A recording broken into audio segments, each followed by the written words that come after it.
এর জন্য দুটি সময়কে আমরা উপযুক্ত মনে করি।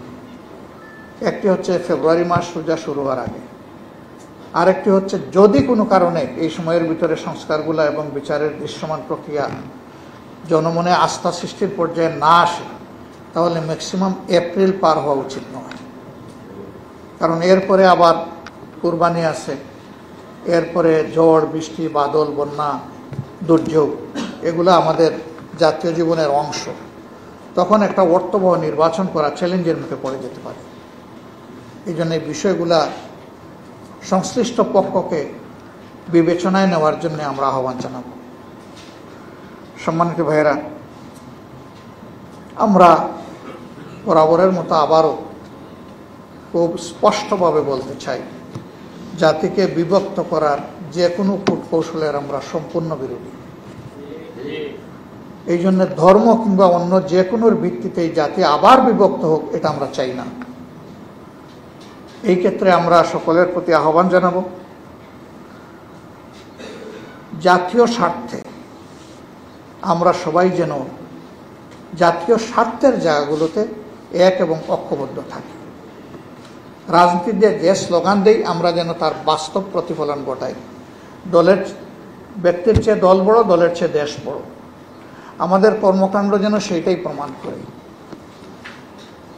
5 তারিখের পরিবর্তনের পর শহীদদের রক্ত পঙ্গু ভাই বোনদের প্রতি সম্মানের দাবি ছিল যে রাজনৈতিক দলগুলো তাদের সহকর্মীদেরকে সকল ধরনের সামাজিক অপকর্ম থেকে সুরক্ষা দেবে এবং এর মাধ্যমে জাতি সুরক্ষা পাবে। কিন্তু দুঃখজনকভাবে এই কাজটি আমরা সম্পন্ন করতে পারি। কোনো দল সম্পূর্ণ ব্যর্থ হয়েছেন তাদের নিজেদের সহকর্মীদেরকে সামাল দিতে।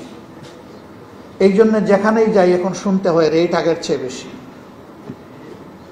কেন রে ভাই রেট আগের চেয়ে বেশি হবে? রেটই তো থাকবে না, টাকার কথা না। সর্বত্র এই কথা শুনতে হচ্ছে কেন? এমনকি এও শোনা যায় চিহ্নিত অপরাধীদেরকে ধরে পুলিশ থানায় আসতে পারে না, তার আগে তদবিরকার থানায় চলে আসে। এই দ্বারা বন্ধ করতে হবে। মানুষকে বোকা মনে করার কোনো কারণ নেই। স্বয়ং জামাতে ইসলামের লোকেরাও যদি এটা করে, মানুষ জামাতে ইসলামকে ঘৃণা করবে। এ কাজ যারাই করবে তাদেরকে মানুষ ঘৃণা করবে, অবশ্যই ঘৃণা করবে। মানুষের ঘৃণা নিয়ে কেউ মানুষের সমর্থন অর্জন করতে পারবেন না।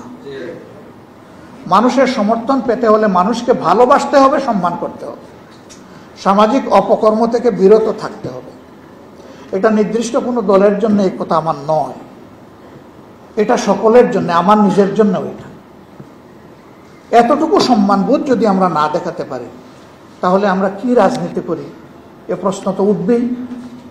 কার জন্য রাজনীতি করি এই প্রশ্ন তো উঠবেই। আমার কর্মকাণ্ডের কারণে, আমার দলের কর্মকাণ্ডের কারণে যদি নির্বিশেষে সমস্ত জনগণ ভুক্তভোগী হয়, এ কিসের রাজনীতি? এই রাজনীতির অবসান চাই আমরা বাংলাদেশে। ঢালাইয়ের সেরা প্রিমিয়ার সিমেন্ট।